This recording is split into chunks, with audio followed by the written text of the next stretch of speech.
Hello everybody and welcome to Parks Bros. It's Drew here, and today we're going to start with the first of our ride reviews at the amazing park known as Silver Dollar City with our full in-depth review of WildFire. WildFire is a B&M sit-down coaster that opened originally on April 4th, 2001. At Silver Dollar City in Branson, Missouri. This quite intense multi-looping coaster has a top height of 120 feet tall with a top speed of 66 miles an hour due to the drop being 155 feet tall. In addition to that, there is a full length of 3,073 feet of track to traverse, and your entire experience on WildFire will take about 2 minutes and 16 seconds as you go through 5 different inversions, including that Immelman inversion, a vertical loop, a cobra roll, and to finish it all off, a corkscrew. Now that we know what we're dealing with, let's figure out how to get there. I cannot lie, Silver Dollar City itself as a first-time visitor is a complete maze of a park to try and get around. I had no idea where the heck I was going at almost all times, even while looking at the map. Well, WildFire thankfully is one of the easier coasters to navigate to. As you enter through that front entrance, keep going through that front gate gift shop that eventually opens you up to the beautiful gazebo at the front of the park. Once you encounter the main entrance gazebo, make sure to head toward the left toward the church of the park and follow that main pathway down quite a steep hill. From that point, you'll end up running into the skillets on the left-hand side, and from this point, you'll see a sign just for WildFire on the left-hand side of a giant waterfall, which is just absolutely gorgeous. From this point, you'll traverse up a small looking pathway with tiny signs saying WildFire and American Plunge this way. You'll go right past American Plunge to a wooden bridge that takes you immediately toward this amazing attraction. From this point, you'll end up seeing WildFire completely alone in the entirety of the park in comparison to anything else, and you'll find yourself walking down a couple steps into the main queue. Once you enter this queue, though, you'll see some amazing theming all around in Dr. Horatio Harris's workshop, trying to figure out a way to fly. Of course, WildFire gets its theme from this wacky idea, as it is the namesake of the fuel that is used in this groundbreaking flying machine. Now, if you want to know more about the background of this crazy ride, make sure to go check out the first episode of Retro Rides in the top right hand corner right now. But this queue is absolutely fantastic, and I would argue it is probably the best themed in the entirety of the park, with so many details, so many props, and some fantastic kinetic features all over. From this point, though, you'll end up shuffling into rows 1 through 8, and you're going to take a seat on this wacky flying machine. These seats, if you are no stranger to B&M roller coasters such as Silver Bullet, Hulk, or the Batman rides, are nearly identical to all of those examples I gave. So you'll sit down in quite a deep and steep seat featuring an over-the-shoulder restraint, which will come down over your head and over your shoulders, as the name suggests. And of course, this restraint is quite bulky, so make sure you're prepared to potentially get a little bit of bumpiness on your ears during the ride experience if you're on the shorter side. But outside of that, the seat is pretty comfortable. The restraint does give quite a little bit of room, at least if you're on the slimmer side. But once you buckle up that restraint, you'll be sent out on your crazy Ozark adventure and to one of the most gorgeous views at any park ever.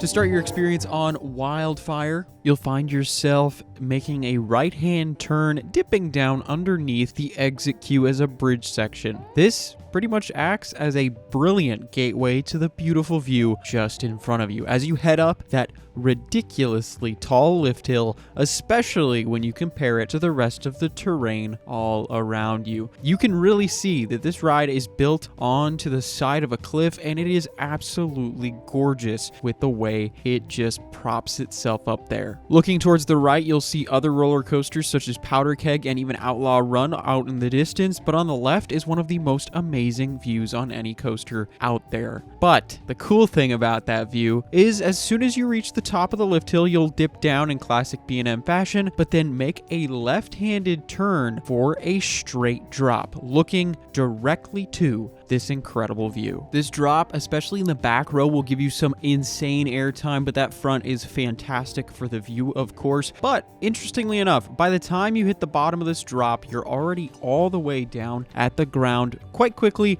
but there is a little bit of a trim break there, so don't be shocked if you feel like you slow down a tiny bit at the very bottom of that first element. Following this, though, you'll be vaulted up into an Immelman inversion, putting you upside down and twisting to the right and getting right back down towards the ground and right next to the tree line too. This is immediately followed by a pretty forceful vertical loop that gives you some nice positive G's, but this is where you get a little bit of a change in the ride itself. You got a sweet left-hand turn that just feels like you're gliding, just like the theme would suggest. Following this slight left bank turn though, you'll be vaulted in probably the most famous element of the ride, the giant Cobra roll. I gotta say, this is one of the smoother Cobra rolls I've been in, but you go directly upside down, just like the Immelman inversion, twist out, but then twist back into a dive loop, pretty much mirroring that first inversion that you've already experienced on the ride. As you exit that Cobra roll inversion, there will be the picture spot, so make sure you're posing perfectly here,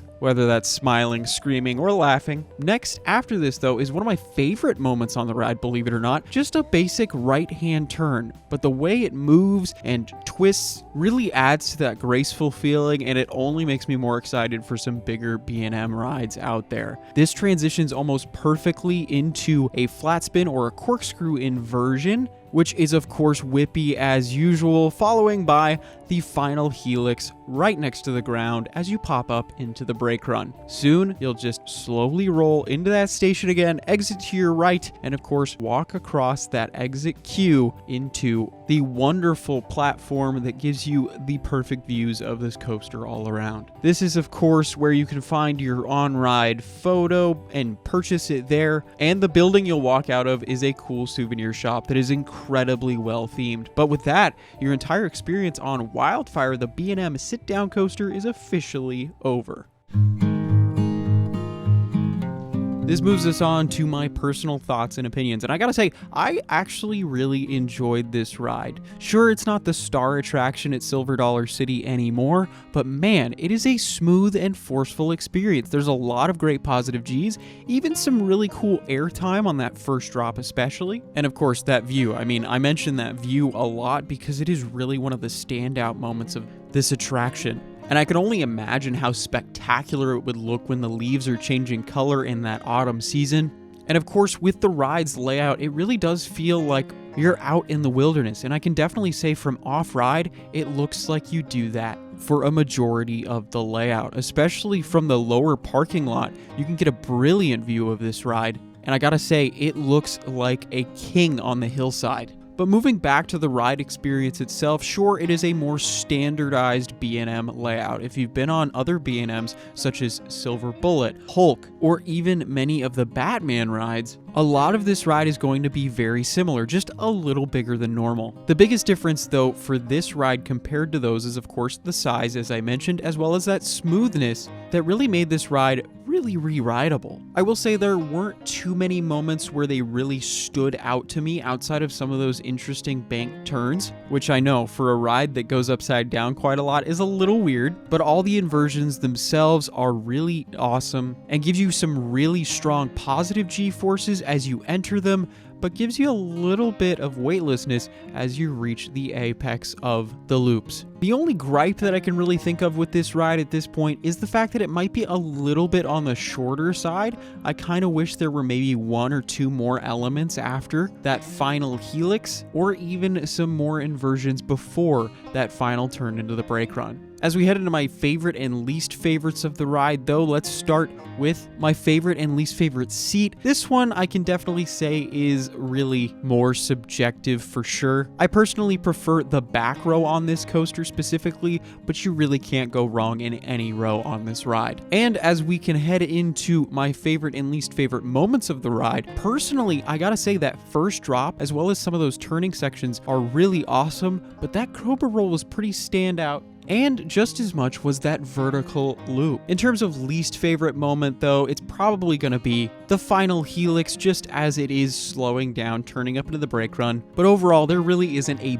bad moment on this ride. So with that, let's head into my ratings of this roller coaster. If you haven't seen my full in-depth reviews in the past, I do have kind of an unorthodox rating system. First, I'll give you a ski slope rating, pretty much letting you know how experienced of a rider you should be before taking on this given roller coaster. Following that, I'll give a 5-star rating for fun and intensity, and of course at the end, to wrap it up, I'll give an overall personal score out of 10. So with that ski slope rating, it's definitely going to be a black diamond, definitely for more experienced riders, making this one of the more intense rides at the park overall. I would definitely recommend riding things such as Thunderation and Powder Keg before taking on WildFire, which leads us perfectly into the intensity rating out of 5 stars. This ride definitely gets a 4 in my book. Those positive G's as well as that height and speed really add into that. Hopping on over to a fun rating out of 5 stars. For me personally, this is a 3-star rating.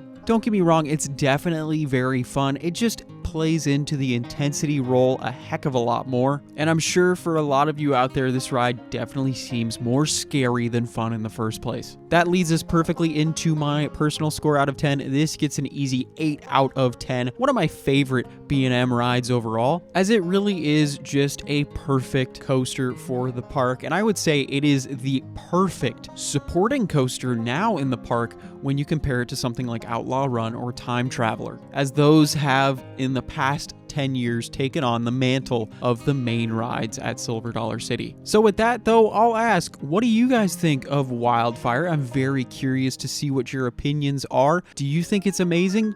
Do you not like it? Let me know down in the comments below. Of course, while you're down there, make sure to check out the description for all the links down below, including my Instagram, TikTok, Discord, and even a poll with Silver Dollar City's name on it. So make sure to go check that out right now. With all that said though, I wanted to say thank you so much for watching. It really does mean a lot. And if you're curious which review at Silver Dollar City will be next, it's going to be Time Traveler. So make sure to stay tuned for that. But until the next retro ride, wink wink, we'll see you on the next ride.